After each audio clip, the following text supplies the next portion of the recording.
Hi. நிறைய பேர் என்கிட்ட ஒரு ஸ்வெட்டரை ஒரு சைஸ்ல பண்ண தெரியுது, ஆனா எந்த சைஸ்க்கு வேணா எப்படி கஸ்டமைஸ் பண்ணி பண்றது அப்படின்னு கேக்குறீங்க.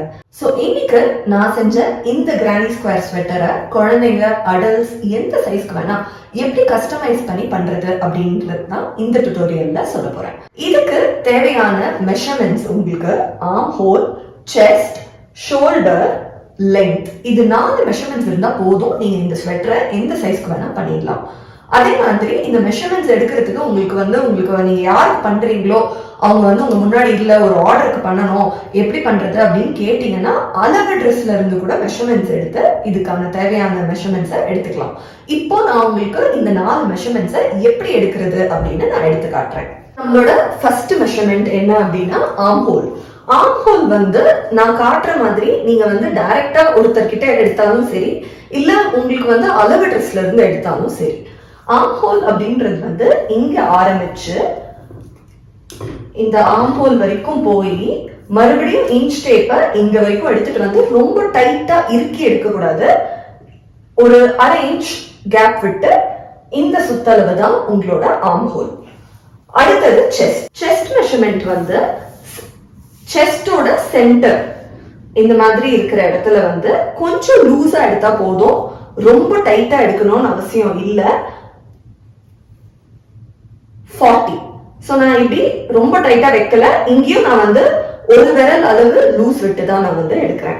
உங்களுக்கு ரொம்ப டைட் ஃபிட்டா வேணும் அப்படின்னு தோணுச்சுன்னா நீங்க வேணா கொஞ்சம் டைட்டா அப்படி இல்லாம எடுக்கலாம், ஆனா ரொம்ப இறுக்கி எடுக்காதீங்க. அடுத்தது ஷோல்டர். ஷோல்டர் மெஷர்மெண்ட் பின்னாடி எடுக்கணும், முன்னாடி எடுக்க கூடாது. ஷோல்டர் மெஷர்மெண்ட் இந்த இடத்துல இருந்து இந்த இடம் 16 இன்ச்சஸ் வருது. சோ இதே மாதிரி நீங்க ஒரு ட்ரெஸ்ஸை வச்சு கூட இதே ட்ரெஸ்ல ஆர்ம் ஹோல் ஆரம்பிக்கிற இடத்துல இருந்து இந்த ஆர்ம் ஹோல் ஆரம்பிக்கிற இடம் வரைக்கும் நீங்க ஷோல்டர் மெஷர்மெண்ட் எடுத்துக்கலாம். சோ ஷோல்டர் மெஷர்மெண்ட்டுக்கு அப்புறம் லென்த். ட்ரெஸ்ஸோட லென்த் ஷோல்டர்ல இருந்து ட்ரெஸ் முடிகிற இடம் வரைக்கும். சோ எனக்கு 22.5 வருது. சோ இங்க இருந்து இது வரைக்கும் நான் எடுக்கிறது தான் என்னோட லென்த். தேவையான மெஷர்மெண்ட்ஸ் அப்படின்னு பாத்தீங்கன்னா இது 4 மெஷர்மெண்ட்ஸ் இருந்தா போதும், நீங்க எந்த சைஸ்க்கு வேணா இந்த ஸ்வெட்டரை பண்ணிடலாம். சோ இந்த ஸ்வெட்டர் நம்ம எப்படி பண்ண போறோம் அப்படின்னு நான் உங்களுக்கு காட்டுறேன். இந்த ஸ்வெட்டர் மொத்தம் 3 பீசஸ் வரும். பேக் பேனல், பேக் ஒரு சிங்கிள் பீஸா வரும். இந்த மாதிரி உங்களுக்கு ஒரு ரெக்டாங்கிளா வரும் பேக். ஃப்ரண்ட் உங்களுக்கு 2 பீஸா வரும், 2 ரெக்டாங்கிளா வரும் ஃப்ரண்ட். நீங்க அந்த 2 ரெக்டாங்கிளையும் சென்டர்ல ஜாயின் பண்ணீங்க உங்களோட நெக்கோட டெப்த் வரைக்கும். நெக் டெப்த்ன்றது உங்களோட நெக் எவ்வளவு ஆழமா இருக்கோ அதுதான் நெக் டெப்த். நீங்க அது 6ல இருந்து 6.5, 7 இல்ல 5 நீங்க உங்களோட ஸ்வெட்டருக்குள்ள ஒரு டாப் போடுற மாதிரி நீங்க பண்ண போறீங்களா இல்ல ஹை நெக்கா பண்ண போறீங்களான்றத பொறுத்து நீங்க 5ல இருந்து 6.5குள்ள எவ்வளவு வேணா வச்சுக்கலாம் நெக் டெப்த். சோ நீங்க இப்படி பேக் பேனல் பண்ணுவீங்க, ஃப்ரண்ட் 2 பேனல் பண்ணுவீங்க, சென்டர்ல நெக் டெப்த் வரைக்கும் நீங்க அதை அட்டாச் பண்ணுவீங்க. இந்த டயக்ராம் தான் நான் நீங்க எப்படி அட்டாச் பண்ணுவீங்கன்னு காமிச்சிருக்கேன். பேக் பேனல் பின்னாடி வச்சுட்டு அது மேல இந்த 2 ஃப்ரண்ட் பேனல்ல வைப்பீங்க. ஃப்ரண்ட் பேனல் நீங்க நெக் டெப்த் வரைக்கும் இங்க அட்டாச் பண்ணிருப்பீங்க. சோ இங்க இருந்து நெக் டெப்த் வரைக்கும் அட்டாச் பண்ணீங்கன்னா ஆட்டோமேட்டிக்கா உங்களுக்கு இந்த காலரோட ஃபினிஷ் வந்துடும். ஏன்னா நீங்க பாத்தீங்கன்னா நான் இங்க வரைக்கும் அட்டாச் பண்ணிருக்கேன். இங்க வரைக்கும் அட்டாச் பண்ணதுக்கு அப்புறம் உங்களுக்கு அந்த காலர் ஃபினிஷ் தானா வந்துடுது நீங்க விட்டீங்கன்னா, ஏன்னா நீங்க ரெக்டாங்கிள் பண்ணிருக்கீங்க. அடுத்தது ஆர்ம் ஹோல். இப்போ நீங்க 2 ரெக்டாங்கிள மேல மேல வச்ச மாதிரி இருக்கும். சோ நீங்க அங்க இருந்து ஆர்ம் ஹோல் டெப்த் எவ்வளவு இருக்கோ அதை மார்க் பண்ணிட்டு அதுக்கு கீழே சைடு புடிச்சிடுவீங்க. அதை நீங்க புடிச்சிட்டீங்கனாலே உங்களுக்கு ஒரு ஸ்லீவ்லெஸ் ஸ்வெட்டர் ஷேப் வந்துடும். சோ நீங்க என்ன பண்றீங்க, 2 ஃப்ரண்ட் பேனல்ல சென்டர்ல இருந்து நெக் டெப்த் வரைக்கும் பிடிக்கிறீங்க. அடுத்து என்ன பண்றீங்க, இந்த 2 ஆர்ம் ஹோல் டெப்த்தை விட்டுட்டு சைடுல சைடு பிடிச்சிடுறீங்க. சோ உங்களுக்கு ஒரு ஸ்லீவ்லெஸ் ஸ்வெட்டர் இப்பவே ரெடி ஆயிடும். அதுக்கப்புறம் நீங்க ரவுண்ட்ஸ்ல இந்த ரவுண்ட்ல நீங்க ஒர்க் பண்ணிட்டே இருந்தீங்கன்னா உங்களுக்கு தேவையான லென்த் வரைக்கும் உங்களோட ஸ்லீவ் லென்த், உங்களுக்கு தேவையான ஸ்லீவ் லென்த் வரைக்கும் நீங்க ஒர்க் பண்ணிட்டே இருந்தீங்க அப்படின்னா உங்களோட ஸ்வெட்டர் கம்ப்ளீட் ஆயிடும். இதுதான். சோ இப்போ இந்த பேக் பேனலையும் ஃப்ரண்ட் பேனலையும் எப்படி பண்றது அப்படின்னு கேக்குறவங்க, கிரானி ரெக்டாங்கிள். கிரானி ரெக்டாங்கிள் எப்படி பண்றது அப்படின்னா, சின்ன பீஸ்ல இருந்து கிரானி ஸ்கொயர் உங்க எல்லாருக்குமே தெரிஞ்சிருக்கும். அதே மாதிரி கிரானி ரெக்டாங்கிள் சின்ன ரெக்டாங்கிள்ல இருந்து பெருசா எந்த சைஸ்க்கு வேணாலும் பண்ணலாம். ஸோ நீங்க அதே மாதிரி ஒரு ரெக்டாங்கிள் வந்து பேக்குக்கு பண்ணுவீங்க, ஃப்ரண்ட்டுக்கு 2 கிரானி ரெக்டாங்கிள் பண்ணுவீங்க. அதை எப்படி உங்களுக்கு தேவையான சைஸ்ல கொண்டு வர வைக்கிறது அப்படின்றதுக்கு ஒரு ஃபார்முலா இருக்கு. அது என்ன அப்படின்றது தான் நான் இங்க சொல்ல போறேன் உங்களுக்கு. இப்போ உங்களுக்கு தேவையான சைஸ்ல ஒரு ரெக்டாங்கிள வர வைக்க நீங்க என்ன பண்ணணும் அப்படின்னா, உங்களுக்கு தேவையான சைஸ் முதல்ல என்னன்னு உங்களுக்கு தெரியணும். இப்போ நீங்க பாத்தீங்கன்னா என்னோட ஷோல்டர் வந்து 21 இன்ச். ஸோ என்னோட பேக் பேனலோட வித் வந்து 21 இன்ச் எனக்கு வேணும். அதே மாதிரி லென்த் வந்து 22 இன்ச் எனக்கு வேணும். அப்போ என்னோட ஃப்ரண்ட் பேனல், எனக்கு ஒரு ஃப்ரண்ட் பேனல் எவ்வளவு வேணும்? 21 டிவைடட் பை 2. ஸோ 10.5 வித்துக்கு வந்து என்னோட ஃப்ரண்ட் பேனல் வேணும். அதே 22.5 லென்த்துக்கு என்னோட ஃப்ரண்ட் பேனல் வேணும். இதுதான் எனக்கு தேவையான சைஸ்.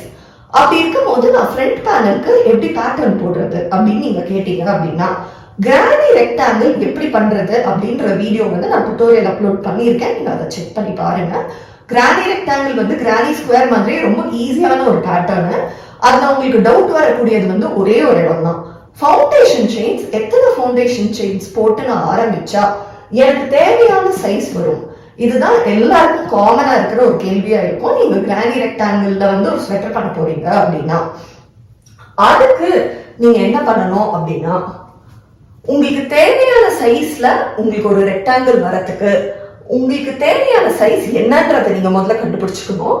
அதை கண்டுபிடிச்சு முடிச்சதுக்கு அப்புறம் உங்களுக்கு தேவையான சைஸோட லென்த் மைனஸ் தேவையான சைஸோட வித், இது ரெண்டுத்தையும் நீங்க மைனஸ் பண்ணணும். இப்ப அந்த மாதிரி 22.5 மைனஸ் 10.5 நான் பண்ணேன் அப்படின்னா எனக்கு 10 வரும். ஸோ எனக்கு 10 வந்துச்சு அப்படின்னா நான் வந்து 10 ஃபவுண்டேஷன் செயின்ஸ் போடணும். நான் 10 ஃபவுண்டேஷன் செயின்ஸ் போட்டு நான் ஒரு கிரானி ரெக்டாங்கிள் பண்ணேன்னா எனக்கு வந்து தேவையான சைஸ்ல என்னோட கிரானி ரெக்டாங்கிள் வரும். அப்போ உங்களுக்கே தெரியும், நீங்க அளந்து பாத்தீங்கன்னா கிட்டத்தட்ட அந்த சைஸ் வந்த உடனே நீங்க அளந்து பாத்தீங்கன்னா உங்களுக்கு 10.5 into 22.5 இன்ச் வந்த உடனே நீங்க அதை ஸ்டாப் பண்ணிக்கலாம். சோ இப்படி நீங்க பண்ணீங்கன்னா உங்களுக்கு 2 ரெக்டாங்கிள் வரும். சோ அதே மாதிரி நீங்க 2 தடவை பண்ணீங்க அப்படின்னா உங்களுக்கு 2 ஃப்ரண்ட் பேனல் வந்துடும். பேக் பேனல் வந்து நான் கிரானி ரெக்டாங்கிள் பண்ணல. நான் வந்து என்ன பண்ணியிருக்கேன் அப்படின்னா, நீங்க பேக்க பாத்தீங்க அப்படின்னா பேக்ல வந்து எனக்கு தேவையான வித் வரைக்கும் ஃபவுண்டேஷன் செயின் போட்டுட்டு, ஃபவுண்டேஷன் செயின் வந்து மல்டிபிள் ஆஃப் 3 இருக்கணும். ஏன்னா கிரானி ஸ்டிச்சை பொறுத்த வரைக்கும் நீங்க 3 தான் ஸ்டிச் போடுவீங்க, 3 ஸ்டிச் போடுவீங்க.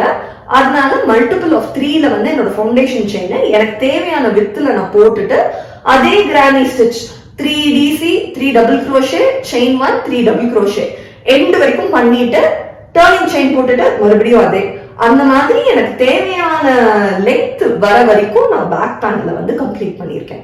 ஸோ பேக் பேனல்ல இந்த மாதிரி உங்களுக்கு தேவையான லென்த்துக்கு ஏற்ற ஃபவுண்டேஷன் செயின் போட்டுட்டு கண்டினியூ பண்ணி கிரானி ஸ்டிச் போட்டுட்டே இருந்தீங்கன்னா, நீங்க எனி கிரானி ஸ்டிச் பாத்தீங்கன்னாலே உங்களுக்கு ஒரு ஐடியா கிடைக்கும்.